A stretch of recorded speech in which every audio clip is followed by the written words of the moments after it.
అన్ని కవర్ చేసిన అంశం కాకుండా ఏదైతే గౌడ్స్కు లిక్కర్ షాప్లలో అంటే వైన్ షాప్లల్లో రిజర్వేషన్స్ కొరకు మాట్లాడుతున్నామో గత ప్రభుత్వం గుర్తించి గౌడ సోదరుల ఏ విధంగా అయితే దందల్లో వైన్ షాప్లో కానీ బార్ షాప్లో కానీ గతంలో ఏ విధంగా ఉండే అంటే మా చిన్నతనంలో చూస్తే మొత్తం షాపులన్నీ గౌడ్స్కే ఉండేది. మా షాపులన్నీ గుంజుకొని ఈరోజు బుచ్చమేసినట్లు మాట్లాడుతున్న పరిస్థితి చూసినాం.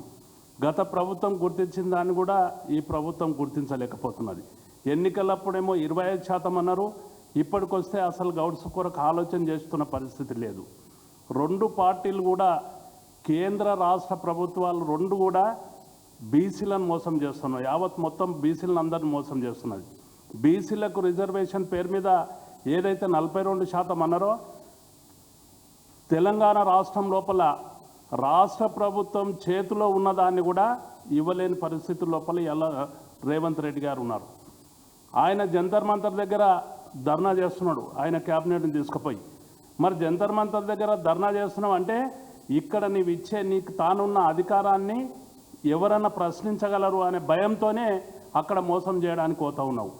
కేంద్ర ప్రభుత్వంలో ప్రధానమంత్రి గారిని కలుస్తావు చాలాసార్లు, ఒక్కసారి బీసీ ఇష్యూ మీద కలవవు. కేంద్రం లోపల ఢిల్లీలో ధర్నా చేస్తావు, కేంద్ర ప్రభుత్వంలో ఉన్న ప్రతినిధులను ఎవరిని కలవకుండా వస్తావు. అక్కడికి వెళ్తావు, బీసీ రిజర్వేషన్ ఇంతటితోని క్లోజు. ఏదైతే ప్రైమ్ మినిస్టర్ రాహుల్ గాంధీ గారు అయినప్పుడు అంటావు, రాహుల్ గాంధీ అయ్యేదన్నాడు, సచ్చేదన్నాడు, పోయేదన్నాడు.